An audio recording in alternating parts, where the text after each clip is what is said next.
से शुरुआत करेंगे, जिसमें प्रधानमंत्री नरेंद्र मोदी नॉर्थ ईस्ट के दौरे पर पहुंचे और उन्होंने सौगातों की बौछार लगा दी। प्रधानमंत्री मोदी एक दिन में नॉर्थ ईस्ट के जहां पर 3 राज्यों का दौरा करने के लिए पहुंचे हैं, जहां पर आज प्रधानमंत्री मोदी ने सबसे पहले मिजोरम का दौरा किया और मिजोरम के सामने सौगातों की बयार खोल दी, जहां पिछले करीब 2.25 साल से अस्थिरता का माहौल था। प्रधानमंत्री मोदी पहुंचे और आखिर में फिर वो असम पहुंचे। असम में प्रधानमंत्री नरेंद्र मोदी जब पहुंचे तो वहां पर उन्होंने रोड शो किया, जनता के साथ संवाद स्थापित किया और इसके बाद उन्होंने प्रख्यात गीतकार और भारत रत्न डॉक्टर भूपेन हजारिका की तस्वीर उन्हें भेंट की गई और प्रधानमंत्री मोदी ने डॉक्टर भूपेन हजारिका की 100वीं जयंती के समारोह में हिस्सा लिया और उन्हें नमन किया।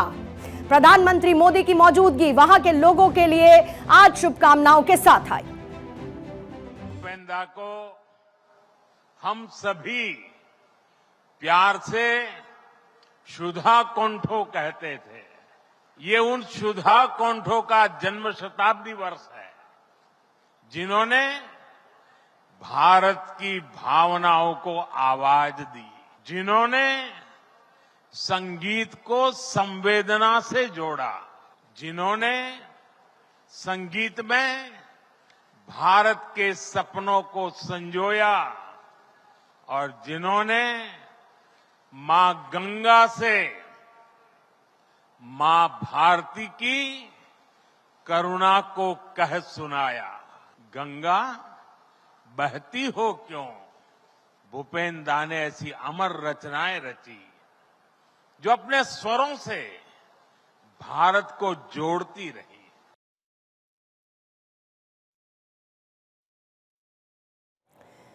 तो भूपेन हजारिका को जहां पर प्रधानमंत्री मोदी ने याद किया, अब सबके मन में सवाल, आखिर भूपेन हजारिका कौन थे? भूपेन हजारिका जो कि असमिया भाषा के कवि, फिल्म निर्माता और साथ ही गायक और लेखक थे और उनकी प्रसिद्धि हर जगह है। उनको जानने वाले, मानने वालों की तादाद लंबी। असम की सांस्कृतिक और संगीत के एक अच्छे जानकार भूपेन हजारिका को थे, जिनको प्रधानमंत्री मोदी ने आज नमन किया। खुद गीत भी लिखते थे और उन्हीं गीतों को संगीतबद्ध करते थे भूपेन हजारिका।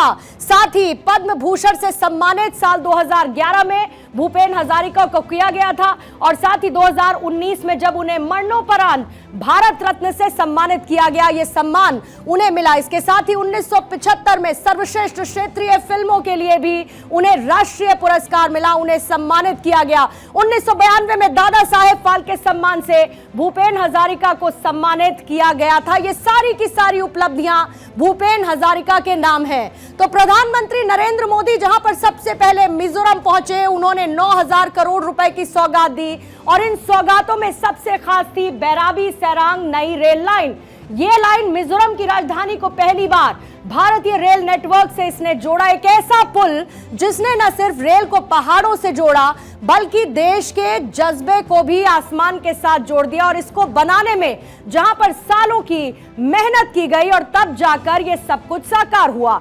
जहां पर इस रेल लाइन पर रेलवे ने कुतुब मीनार से ऊंचा ब्रिज बनाया। कुतुब मीनार की ऊंचाई 72 मीटर है, जबकि बैराबी सारंग रेलवे लाइन पर बना हुआ ब्रिज जिसकी ऊंचाई 114 मीटर है। इस रेल लाइन से मिजोरम को जहां पर एक नई कनेक्टिविटी मिलेगी तो मिजोरम जाने में लगने वाले समय में भी कमी आएगी और यह बड़ी सौगात प्रधानमंत्री मोदी की तरफ से दी गई, यानी कि रेलवे से इसे जोड़ा गया है और इसका बहुत लंबे समय से इंतजार था। मिजोरम को एक कनेक्टिविटी मिलेगी जहां पर बैराबी सारंग रेलवे लाइन पर बना हुआ ब्रिज, ऊंचाई इसकी 114 मीटर है, कुतुब मीनार की ऊंचाई 72 मीटर है। तो इसकी ऊंचाई का अंदाजा आप लगाइए। रेल लाइन पर जहां पर रेलवे ने कुतुब मीनार से भी ऊंचा ब्रिज बना दिया है और यह बहुप्रतीक्षित था, जिसकी सौगात आज प्रधानमंत्री नरेंद्र मोदी की तरफ से दी गई। कैसे इंफ्रास्ट्रक्चर और रेल लाइन के माध्यम से जगह जगह छोटी छोटी जगहों को जोड़ने की प्रधानमंत्री मोदी की एक कोशिश और मिजोरम को मिली हुई है सौगात, जहां पर रेलवे ने मिजोरम में रेल कनेक्टिविटी को मजबूत करने के लिए 8,070 करोड़ रुपए खर्च किए हैं, जिसमें एक ब्रिज की ऊंचाई 114 मीटर है। वहीं जहां पर बैराबी सारंग रेलवे लाइन खास क्यों है, यह भी आपको जानना चाहिए। इसकी कितनी जरूरत थी वहां पर, महत्वपूर्ण इसीलिए है क्योंकि इसकी लागत 8,070 करोड़ रुपए आई है। 8,070 करोड़ इसकी जो लंबाई है वो है लगभग 51.38 किलोमीटर की। तो इसकी लंबाई का अंदाजा आप लगा सकते हैं। जहां पर सुरंगें होंगी, ब्रिज होंगे, उनकी संख्या, सुरंगें यहां पर 45 और ब्रिज 143 यहां पर रहेंगे। छोटे ब्रिज लगभग 88 के आसपास रहेंगे और ऐसे में एक बेहतर कनेक्टिविटी देने की कोशिश की गई। जो बड़े ब्रिज हैं उनकी संख्या 55 है और एक बड़ी बहुत प्रतीक्षित ये एक ऐसी परियोजना थी जिसका लाभ आज दिया गया है प्रधानमंत्री की तरफ से। देश की सबसे मुश्किल प्रोजेक्ट्स में से इस लाइन को साल 2008 और 9 में मंजूरी मिली और इस पर 2015 में काम शुरू हुआ और तब जाकर ट्रेन रूट पर ट्रेन दौड़ने लगी है। प्रधानमंत्री नरेंद्र मोदी ने आज ट्रेन को हरी झंडी दिखाई और इसके साथ ही मिजोरम की दिल्ली, गुवाहाटी, कोलकाता से सीधी कनेक्टिविटी हो गई है और आज से 3 ट्रेनें चलनी शुरू हो चुकी हैं। वो कौन कौन सी ट्रेनें हैं प्रधानमंत्री की तरफ से जो सौगातें दी गई, जिसमें एक तरफ दिल्ली राजधानी एक्सप्रेस है जो कि सारंग लाइन पर बनी है, यानी दिल्ली से कनेक्टिविटी, सारंग लाइन पर ही गुवाहाटी को जोड़ा गया है, सीधे वहां से कनेक्टिविटी है और साथ ही कोलकाता एक्सप्रेस भी, इस ट्रेन की भी सौगात मिली। कुल मिलाकर 3 ट्रेन जिसकी सौगात प्रधानमंत्री नरेंद्र मोदी की तरफ से दी गई है। इसको अप्रूवल मिल गया था और अप्रूवल के बाद अब ये ट्रेन सेवाएं लोगों को इस रेल नेटवर्क के माध्यम से देश के अलग अलग हिस्सों तक जोड़ने वाली हैं, जो उनके लिए राहत है।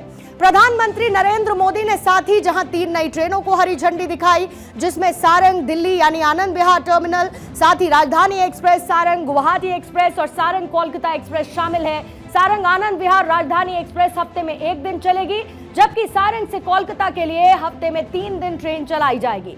सारंग गुवाहाटी एक्सप्रेस जहां पर डेली अप डाउन करेगी, यानी कि ये रोज चलेगी।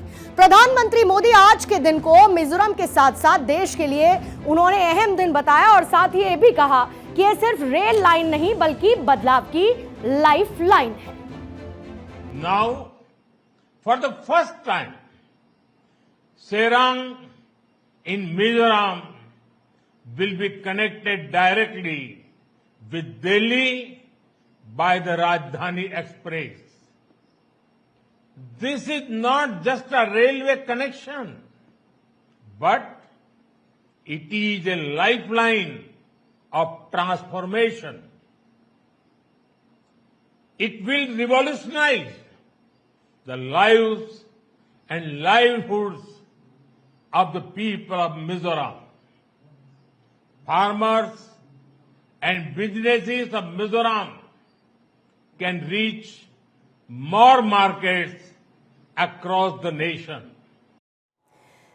तो जहां पर मिजोरम में मोदी सरकार ने जो किया वो सिर्फ एक रेल लाइन का उद्घाटन नहीं, ये एक सीधा सीधा संदेश है कि भारत अब कैसे अपने सीमांत राज्यों को रणनीतिक चौकियों में तब्दील कर रहा है। चीन हो या फिर म्यांमार हो या फिर कोई और भी देश हो, यानी हर मोर्चे पर भारत पूरी तरीके से तैयार है। जहां पर पूर्वोत्तर अब सिर्फ सीमांत नहीं, भारत का विकास सुरक्षा का केंद्र बन चुका है। बैराबी सारंग रेलवे लाइन शुरू हो जाने के बाद इसके सामरिक फायदे भी होने वाले हैं, यानी इसकी सामरिक महत्ता बहुत ज्यादा बड़ी है। वो क्या कुछ है? सबसे पहले एक तरफ जहां पर सेना का मूवमेंट इसके साथ ही तेज हो जाएगा, सेना को आवाजाही में कम समय लगेगा, बॉर्डर पर फोर्स की जो पहुंच है वो अब इसी के साथ आसान हो जाएगी और साथ ही म्यांमार बॉर्डर पर एक मजबूत पकड़ देखने को मिलेगी स्टेबिलिटी के लिहाज से। फिर चीन का बेल्ट एंड रोड इनिशिएटिव है, उसको सीधे तौर पर इस रेल लाइन कनेक्टिविटी को जवाब के तौर पर आप मान सकते हैं। पिछले 11 सालों यानी कि जब से केंद्र में मोदी सरकार आई है, मोदी ने केंद्र की सत्ता को संभाला है, उसके बाद से उत्तर पूर्व भारत में सामरिक दृष्टि से कई महत्वपूर्ण कार्य हुए हैं और उनका उद्देश्य न सिर्फ क्षेत्रीय विकास है बल्कि राष्ट्रीय सुरक्षा, चीन और म्यांमार से लगी सीमाओं की मजबूती और साथ ही बॉर्डर इंफ्रास्ट्रक्चर को सुधारना है। किस तरीके से बुनियादी ढांचे को बेहतर करने की कोशिश मोदी सरकार कर रही है। जहां भारतमाला परियोजना के तहत नॉर्थ ईस्ट में हाईवे नेटवर्क का एक बहुत तेज विस्तार हो रहा है, ये स्ट्रैटेजिक हाईवेज और साथ ही बॉर्डर रोड्स के लिहाज से बहुत महत्वपूर्ण है।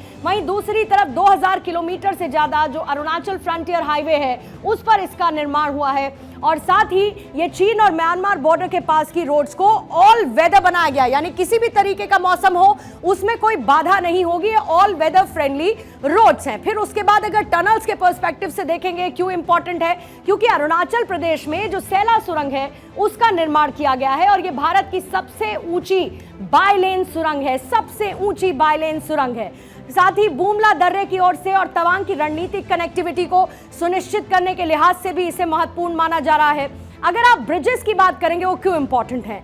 जहां पर भूपेन हजारिका सेतु असम और अरुणाचल को कनेक्ट करता हुआ नजर आएगा, जोड़ता हुआ नजर आएगा। अब इसका महत्व टैंक और सेना के मूवमेंट के लिए भी है, क्योंकि उस लिहाज से इसे तैयार किया गया, उनके मूवमेंट में आसानी होगी। साथ ही बोगीबील ब्रिज ब्रह्मपुत्र नदी पर बना हुआ डबल डेक रेलवे और साथ ही रोड ब्रिज भी है, यह भी एक महत्ता प्रदान करता है। फिर चीन सीमा पर, जहां पर सेना की तेज मूवमेंट में यह ब्रिज बहुत हेल्पफुल साबित होने वाला है। इसको बनने के बाद उनका मूवमेंट बहुत तेजी के साथ हो सकेगा, यानी समय की बर्बादी नहीं होने वाली है। फिर अगर आप मिलिट्री एम्पावरमेंट, यानी कैसे हमारी सेनाएं इससे मजबूत होंगी और साथ ही बॉर्डर पोस्ट को कैसे इस पे सपोर्ट मिल पाएगा, ये भी इंपॉर्टेंट है। सबसे पहले चीन और म्यांमार बॉर्डर के पास आईटीबीपी और असम राइफल्स की तैनाती इसी के साथ बढ़ जाएगी। वहीं दूसरी तरफ चीन बॉर्डर पर 50 से ज्यादा नई बॉर्डर पोस्ट बनाई गई हैं, यानी कि वहां पर मौजूदगी और ज्यादा संख्या में हो पाएगी। इसके साथ ही जो स्पेशल इंफ्रास्ट्रक्चर है और स्कीम्स हैं, वो सेना के लिए लागू कर दी गई हैं, ताकि सेना के मूवमेंट को आसान बनाया जा सके, उन्हें किसी तरीके की दिक्कतों का सामना ना करना पड़े। अब एयरबेस और साथ ही एयर स्ट्रिप के पर्सपेक्टिव से वायुसेना के लिए जो पुनर्स्थापित एडवांस लैंडिंग ग्राउंड्स हैं, उनकी संख्या बढ़ जाएगी, उसमें उनको मददगार वो साबित होने वाले हैं।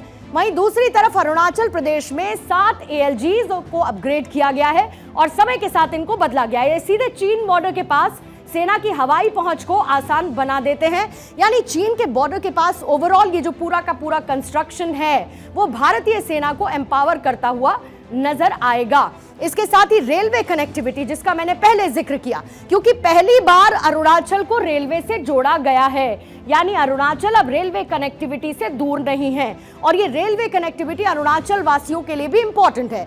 जो सिविलियंस हैं, सिविलियंस के साथ साथ डिफेंस मूवमेंट है, उसके लिए ये मददगार साबित होगा, यानी आम लोग और साथ ही सेना के मूवमेंट। अब सिक्किम के ली सिवोक जहां पर रेंगपो रेलवे लाइन का निर्माण किया गया है सिक्किम में, इन सब को जोड़ते हुए प्रधानमंत्री मोदी ने जो हमारी 7 सिस्टर्स हैं, उनके लिए बार बार अपनी प्रतिबद्धता को जाहिर किया है और उस लिहाज से भी इन सौगातों को बहुत महत्वपूर्ण माना जा रहा है।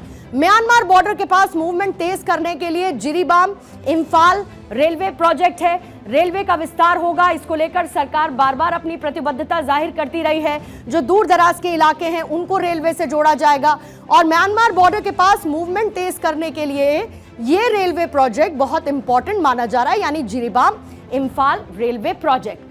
आप याद करिए 2014 में जब यहां पर मोदी सरकार आई थी, प्रधानमंत्री बने थे नरेंद्र मोदी, तो उन्होंने नॉर्थ ईस्ट के विकास के लिए बहुत सारे काम किए और आज उसका रिजल्ट देखने को मिल रहा है।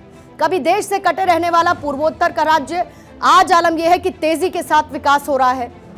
अगर कुल मिलाकर आप देखेंगे तो मोदी सरकार के कार्यकाल में उत्तर पूर्व भारत में जो सामरिक बदलाव देखने को मिले हैं, वो न केवल एक बेसिक स्ट्रक्चर तक सीमित नहीं है, बल्कि ये एक दीर्घकालिक सैन्य रणनीतिक और साथ ही भू राजनीतिक नीति का हिस्सा बताए जाते हैं। और इन सौगातों का इंतजार वहां के लोगों को बेसब्री से था, जिसे आज नरेंद्र मोदी ने पूरा कर दिया है।